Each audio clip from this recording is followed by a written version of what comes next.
We were off for a little while.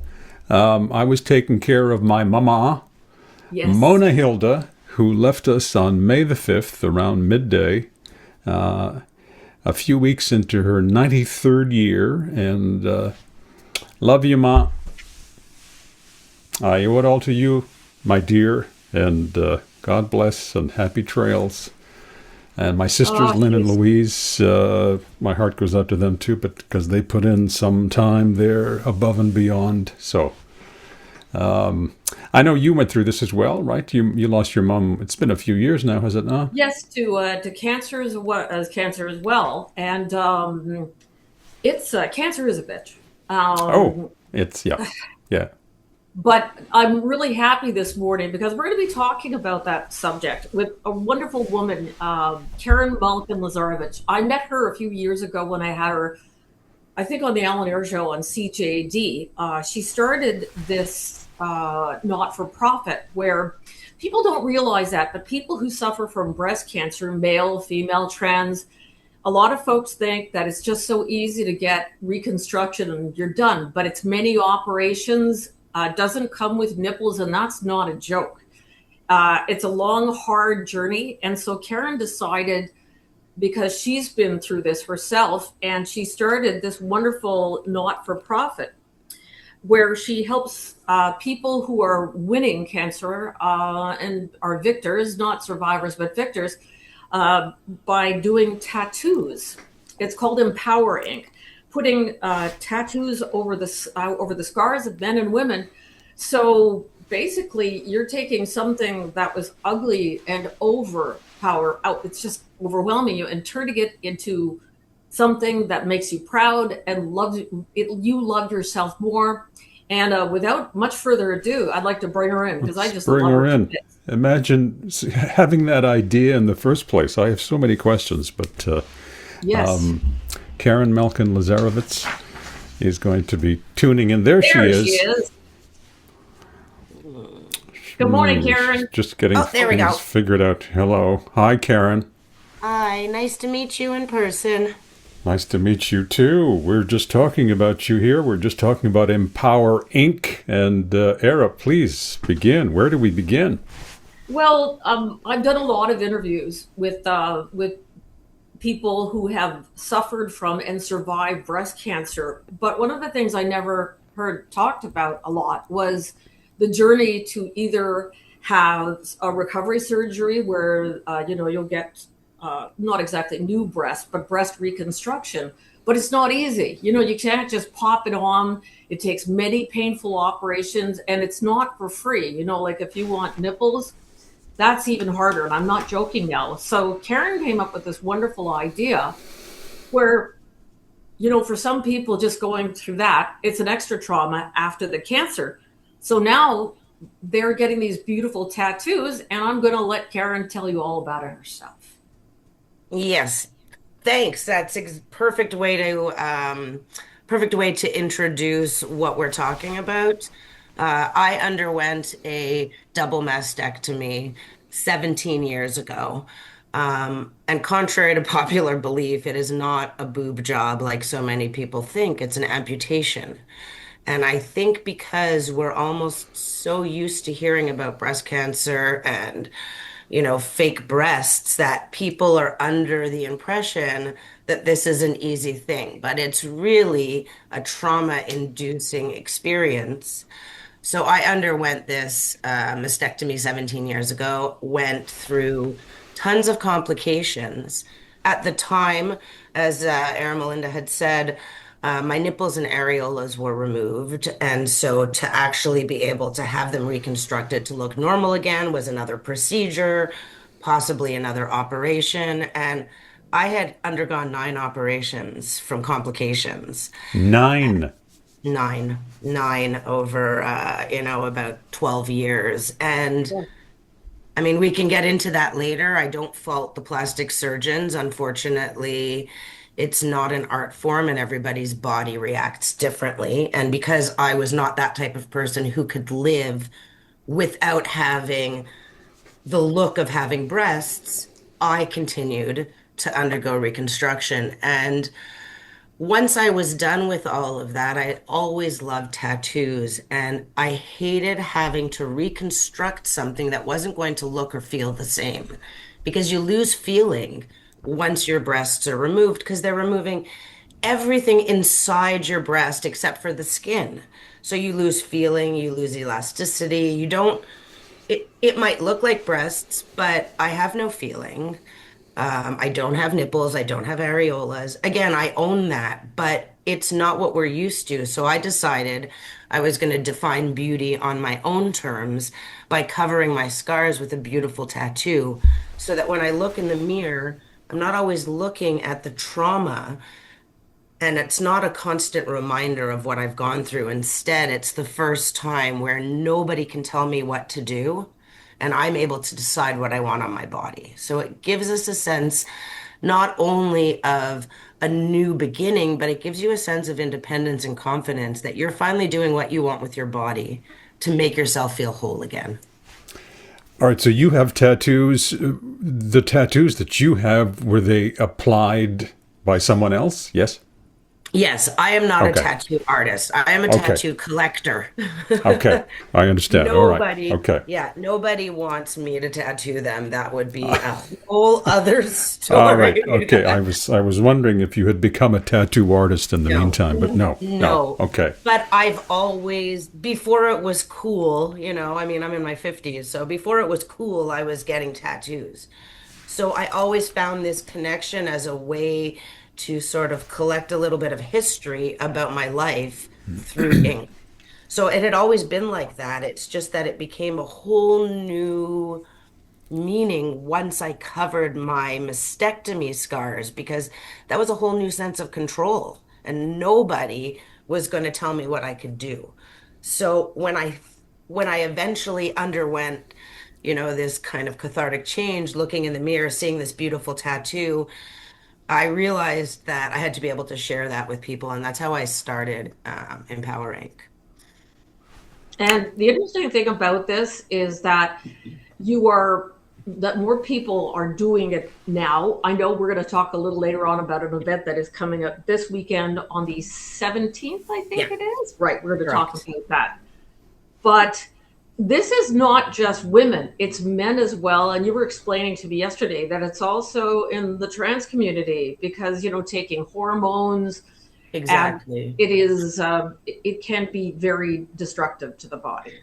Exactly. So the way that breast cancer is always treated is October comes around and we say, let's create awareness. But that really irks me. Not that there's a month addressed to breast cancer, but breast cancer is 12 months a year. It affects every demographic of people. And I think we've been so conditioned to believe that breast cancer is a female disease, which it really is. I mean, the majority of women are actually the ones who develop breast cancer. But there is a 1% chance for men to develop breast cancer, and men oftentimes don't even realize they have breast tissue. So it's really important as part of this initiative to educate, the population to know that this does also affect men. Now that we're talking about communities who are living as, an opposite sex while they're taking hormones. So, the trans community has started to see a higher increase of breast cancers in men and women because if you're living as a woman, you're taking an estrogen. If you're living as a man, you're taking possibly a progesterone or a testosterone. And all of these drugs do have an effect on what happens to your body. So it's about educating everyone. Breast cancer is not just a woman's disease. Show the website there. I'll mention it. It's empower, empower.ca, No, ink.ca, yeah, yes. empowerink.ca. And it came from empowering that we're Of feeling. course. Yeah. Of course. So what does Karen do in this process here? So I'm a one-stop shop. I started this years ago. Although it seems easy to connect artists with breast cancer survivors, what happens is I get 50, 60, 70, 80 applications that come in. 100 applications that come in, and we have different locations throughout Canada. Right now, we're in Quebec, Ontario, we're in Montreal and Rosemere. So what happens is there's a long application process where the people that are applying have to not only explain why they're looking for the tattoo, but they have to send images of their chest so that the artists that we work with can see their scarring because it's really important for the artists to be comfortable. And they also need to send ideas of what type of tattoos they're looking for because the artist will design what the survivor wants, but the two of them work together, and it's really the idea and the concept of the survivor. It's the artist's job to create what they want. So it takes time to look at, the multitude of applications that come in. They choose which location is best for them. So I have to basically go to every artist that I'm working with, see what type of style they do. Then I have to reach out to them to make sure that they're comfortable with it. Then I have to speak with the survivor. On top of that, I do all the publicity, all the social media, build, work with a website designer to build the websites, do the applications, all of the publicity. I'm also the direct contact for any survivor who has questions because oftentimes these women have never had a tattoo before, so they start getting nervous. So I become sometimes a little bit of their moral support. Um, I basically do everything but the tattoos, which in my opinion is the most magical work. So I give all the credit to the artists who basically allow these survivors to do what they want to feel whole again. But all of the back end stuff is done by me. And you have a fundraiser. Let's talk about your fundraiser before we continue on, because it's this weekend. It's going to be in Rosemere, and people, you're not going to be able to see the person being tattooed, but you can come and talk to people. So let's talk about the location and the event itself. Exactly. This Saturday, the 17th. Exactly. It's not really a fundraiser, although we do raise some funds. It's Yeah. more so we like to say that the Empower Inc. Days are the most public-private events. And what we mean by that is that, excuse me, allergies. As the women come in, we don't want the public to come in and see them so vulnerable. But what we do like is we'd like people to come, stop by the shop, see what we're all about. We have information. You can peek in a little bit. You can meet some of the artists if they're taking a break and really ask questions about how the whole process works. So we're actually going to be in Place Rosemere, door 4. As of 5 p.m., people are able to come, stop by the shop, see what we're all about, ask questions, see how the artists work, so that if you're not sure, you get a better idea of how the whole process goes. I guess you must have, through your journey yourself, but also through this process, I suppose that you've been working with a lot of people like psychiatrists and psychologists and Yeah, doctors, because this is not just one thing. It's mind, body, and soul. exactly. And you and I had talked a little bit about mental health in the past. I think the misunderstanding about this program is that people who don't understand that tattoos can be healing trivialize it. But what this program really does is it treats the mental health of a cancer patient. What people don't realize, now, I did not have cancer. I have a hereditary mutation that I was born with, and we can talk about that later, but it gave me an 87% chance of developing breast cancer.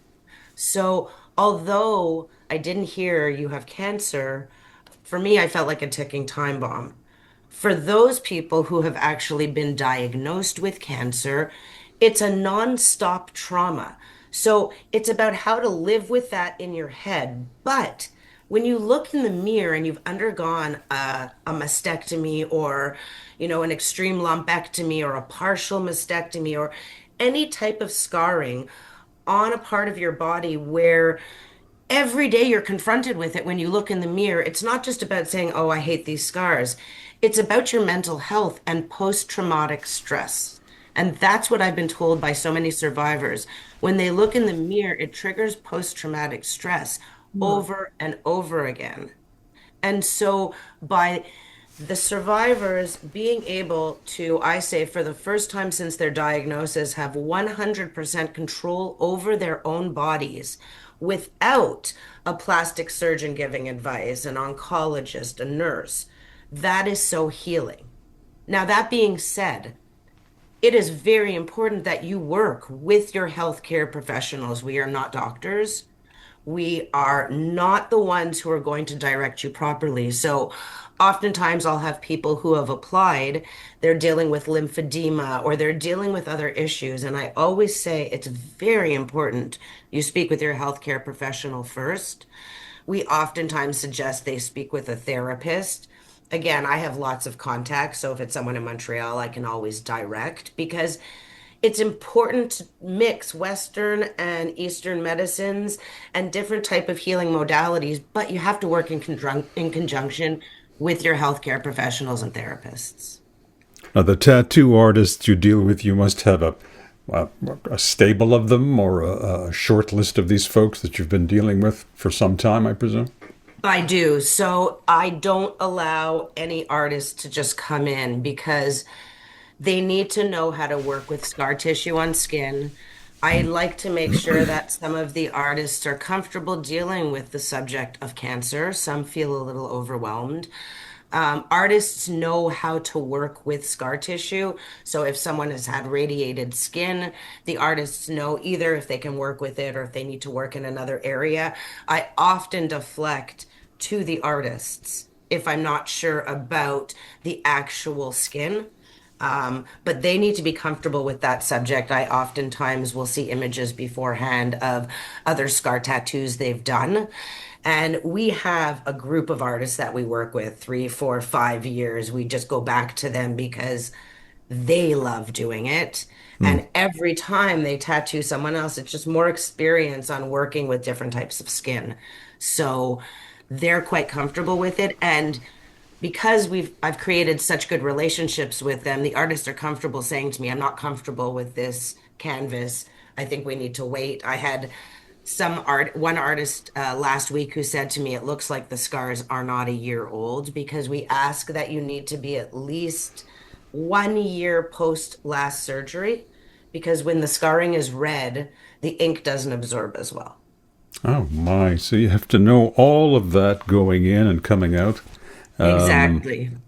Okay, let me make sure that we have the website correct. It's empowerink, EMPOWERINK.ca.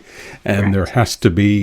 there's no free lunch. There has to be some fundraising somewhere in there. There. Yes? How does that work? There is. So I do a lot of hustling. We are officially 1 year a nonprofit, so now we provide tax receipts, so it makes it easier. We've done some fundraisers. So this year we had a lovely fundraiser in St. Hubert Barbecue, where we raised funds and we honored a metastatic breast cancer patient who is thriving and doing great. We worked with another organization in tandem, Pink in the City, because I work with them as well. They're a wonderful organization and they provide funds to the MUHC for equipment and services. So we do fundraisers. We are working on another fundraiser. We work on trying to get small grants and donations. We do get donations during our tattoo days after the tattoos. Oftentimes, the survivors will donate. And we're just growing now with new fundraisers, and it's all funded through donations. I do this right now completely volunteer. Hmm.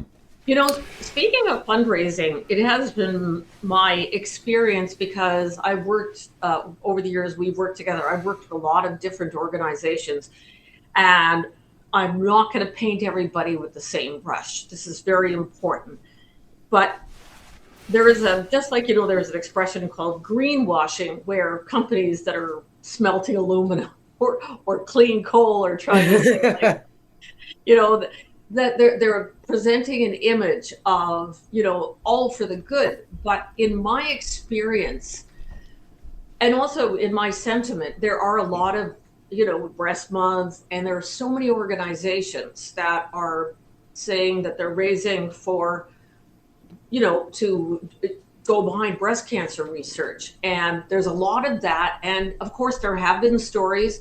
There was an organization who I will not name that was running several fundraisers a year, and it turned out that like 75% of the funds were going to staff and advertising. And for me, it's really important that I think there should be more for the people who are going through this trauma.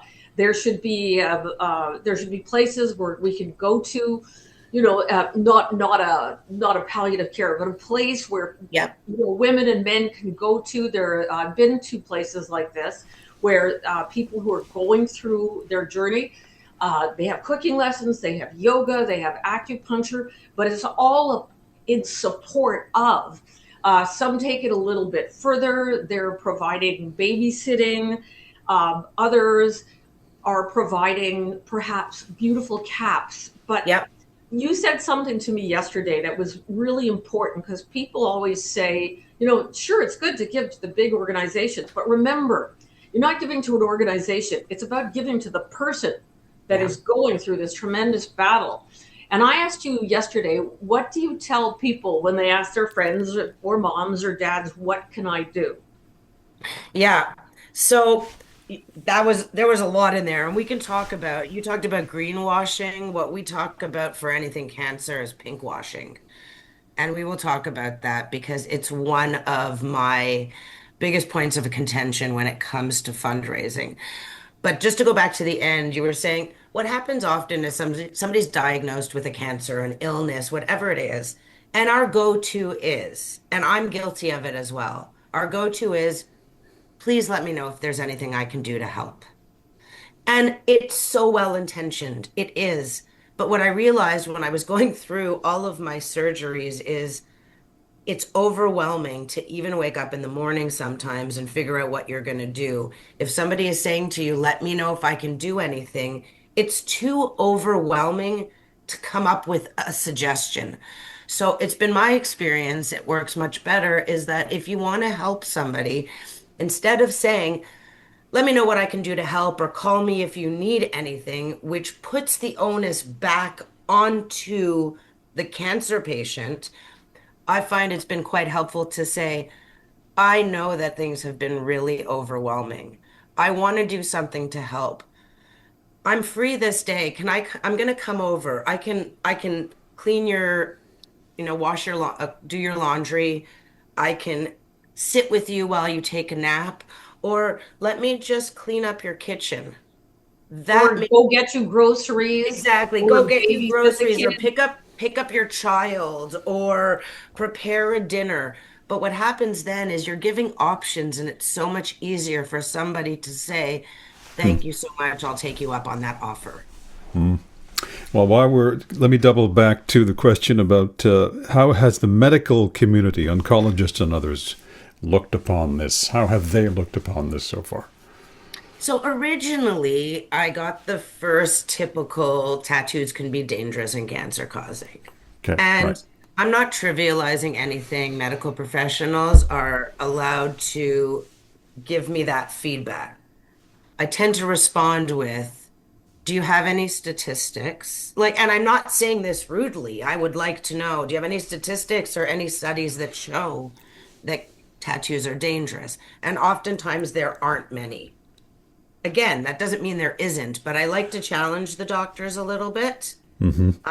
Because at the end of the day, I like to explain to the doctors that reconstruction is any way you choose to complete your mastectomy. So if reconstruction for one person is covering with a tattoo, it could very easily be no breast implants for someone else. And as we're evolving, I would say over the last 5 years, I've reached out to numerous plastic surgeons and oncologists, and they're finally starting to understand that this is just another option in order to complete their mastectomy.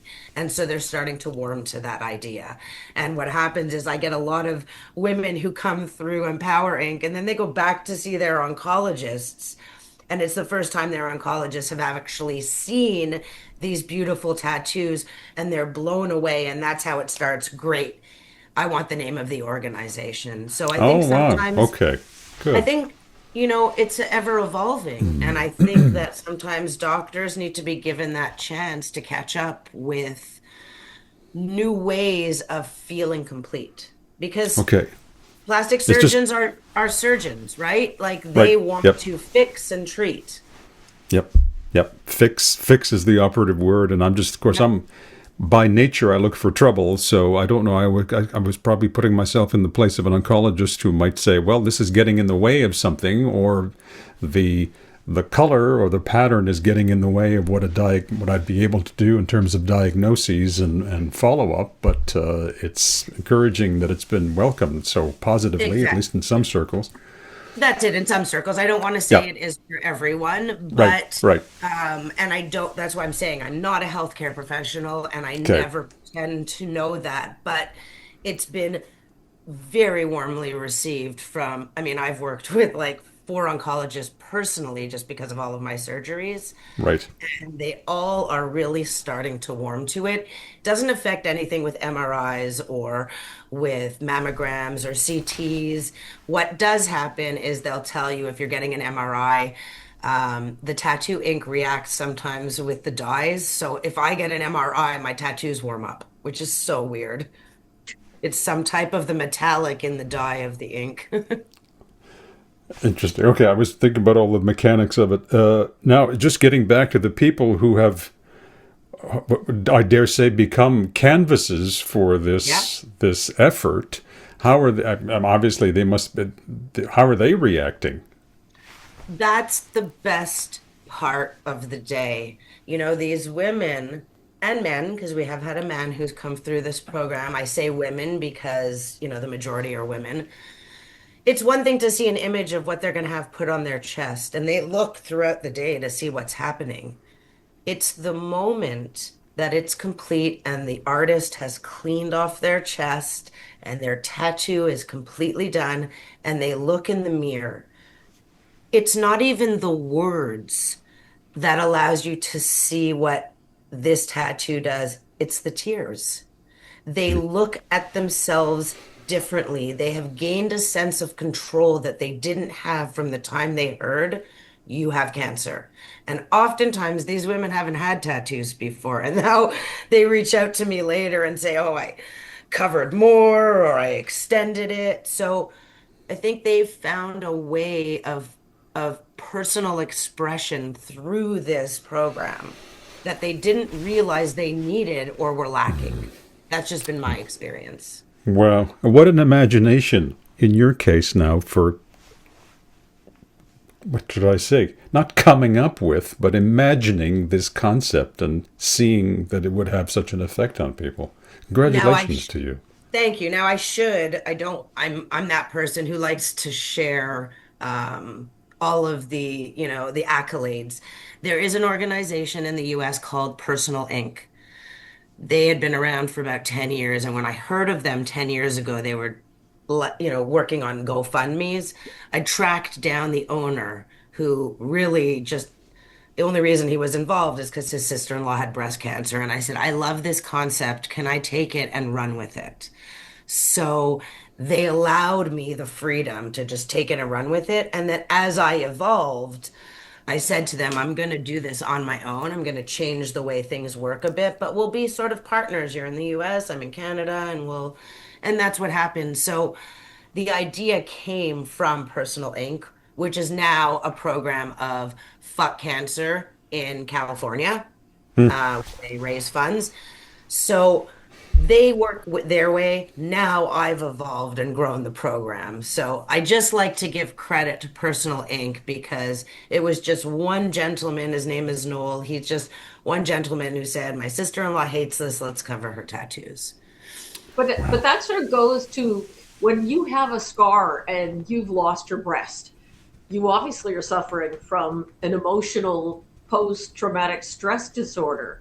Yep. And I would say that it's a very emotional reaction, but by having the physical appearance change, that probably goes a long way to taking a different direction, to saying I am beautiful, because you'll hear it Yes. from so many women. I don't want to lose my breasts because they are, it's who I am, right? My breasts are, and when I lose a breast, well, I'm no longer a woman, I'm no longer this. But what I've understood from interviewing you over the years and seeing testimonials about this is it increases confidence, it Yes. increases self-worth, Yep. and you're not just a car that carries the breast, right? Exactly. You are an individual. I'd also like to go back to what I said earlier, because as I said, I don't want to tar all fundraisers for fundraising for cancer, different programs. But I think what I see sometimes, that research obviously is important, right? You know, there are some organizations, look at Michael J. Fox, they are changing, and I thought I turned that off. They are changing the way, like a lot of what Michael's done, they're coming up with medications. He's very Yeah. successful. But sometimes I find, once again, there are a lot of great organizations, but I'm always really careful when I give to an organization. Is it going to support the staff and the advertising more? Because what I'd like to know is when I'm giving money to Yeah. support breast cancer patients, is that whatever I'm giving, maybe it's going to buy them popsicles when they're having their chemotherapy because that really screws up your mouth, or maybe it's going to buy them some beautiful caps. It's buying them time at a spa, and that is what I really think I need to see more of. Yeah. So it's so important that you said this because there are two ways you can look at cancer fundraising. You focus on the research or you focus on the person, and there's no one right way to deal with Mm-mm. things. What's happened as society has become a very selfish society and very much about gain, people who don't have our best interests at heart, and when I say our, I mean whatever it is, the initiative you're working with, don't have our best interest in heart. And instead of using their organization to raise funds, they are using the patients as the way to bring in funds, but they're using us as a way to gain more for their company. So, what I mean is, you go to a store during October Awareness Month, you go to Jean Coutu, Farmer Prix, IGA, whatever it is. I'm not saying that it's any of these stores, but you go Mm-mm. to any store that we're used to, and you see a little clear box there, and it says donations for Parkinson's, right?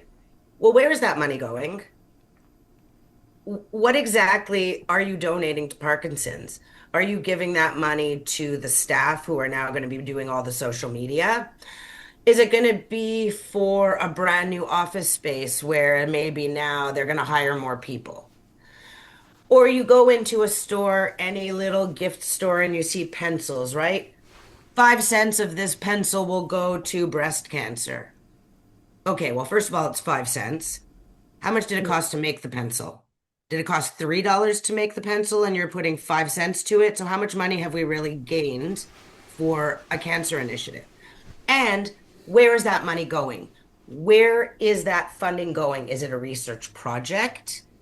Is it, okay, well, now we're going to have a new staff retreat to teach more people about what we're going to do in the future? So it's so important to know where your money is going. If you're kind enough to donate, you want to know where those funds go. And what I've decided over the years is that if I'm not going to donate or if I'm not going to share a research fundraiser, it's because I don't really know where the money is going for that research. And what I would prefer to focus on is the person, not the disease. Because we all need to focus on research. And because I'm very involved in breast cancer, I know about a lot of the research projects that are going on. But I also know more people than I'm willing to admit who have been affected by breast cancer, who feel lost in the system And the Mhm. money that people are donating, in my opinion, would be so much more beneficial to give to a person for maybe a therapy treatment or meeting with a dietitian or meeting with a wellness counselor, or I Rent. want to treat the person and let other people treat the disease. That being said, it's so important as a layperson to tell people before you donate, ask questions. Where is that money going? What percentage of that money is going there? Which project is it going to focus on? Not someone like, a football team that decides during breast cancer month that they're going to wear pink gloves to promote breast cancer. Okay, well, how much do those pink gloves cost? And are you doing anything with this awareness? Or did you just spend $100,000 to have all the team players wear pink gloves so that we can say we're making an awareness campaign about breast cancer? Well, everybody knows about breast cancer. Why don't you take that $100,000 and put it towards actually making change? And so it's important to understand. And it's like that with any fundraising initiative, from homelessness to cancer. Where do the funds go? And when it comes to Empower Inc., you know exactly where the funds go. Right, Exactly. Karen? Okay. I like to say that when you donate to Empower Inc., you are directly involved in changing the life of a cancer survivor. You can see where your money is making a difference. You see the smiles on their face. I mean, we've had women who couldn't look in the mirror for years, and now they're telling me I can't stop looking at myself. I feel a new sense of beginning and belonging and confidence. And that's I what the artists do. I think that's so important because women in general, I'm not saying that we all suffer from body dysmorphia, but I But remember, we all suffer from body yes, dysmorphia. we do. I always joke about it, because I've even done it to Yvan. It's like I think I've gained weight, Yeah, but I remember years ago there was a campaign for it was for all eating disorders, whether it was obesity or that. And Helen Mirren did this campaign, and it was great because she said, I feel really bad for older women because a lot of times you'll look at women in Hollywood, and yeah, and she says, I want you to be able to take off your clothes and look in the mirror and look at that under your chin and look at your wrinkles. yeah, I always joke and say, as I get older, I won't need a bra anymore because I can just tuck them into my waistband. But the idea is that you feel comfortable yeah. who you are. She said, you earned those wrinkles. You earned, everything that you have. That's a story, and you should be healthy, but Yeah. you should you should be happy with who you are. Having said that, I'm one of the worst. I admit Well, it. I think we But I'm all are, trying. right? We all Yeah. are. And for some reason, it's funny, I had my own self-image issues growing up. I'm a recovering anorexic for years, and I was always quite, I mean, reserved in regards to how I presented myself. It was only after my mastectomy where I really had to do a big deep dive into my own self-confidence. It's only now that I feel comfortable in my skin, and I don't know if that's because I've had to force myself and teach myself how to feel comfortable looking in the mirror and, feeling broken for so long. But it took something so traumatic and so extreme for me to finally feel comfortable in my skin and to basically tell people, fuck you if you don't like it, you know? That brings us full circle right there. Karen, thank you so much for your time today, and Mazel Tov. My Thank goodness, you. what a great program. Thank The you. stuff I learn from Eramelinda Boquer is quite something. I learn something new every single day. And And Thank everybody, you. and people can follow. So we do share our stories on Instagram and Facebook. So next Saturday, you'll start seeing some of the women who are getting their stencils put on, and you can follow along. It's a whole day with like a catered dinner and champagne. It's a day of celebration. There's there's food. no No hospital situation feeling in there. It's just a full celebration. So everybody Oh, can follow along. Outstanding. Thank you, Karen. Thank you so much for making the time. I know we had to push this back, and I'm glad we finally got a chance to do it. And I do look forward to hopefully meeting you in person at some point. More and power to you. Thank you. Thank you Mazel very tov, much. my little Shayna Punim, and Mwah, mwah, mwah. Thank mwah, mwah, mwah. See you. you again soon. Bye. Bye.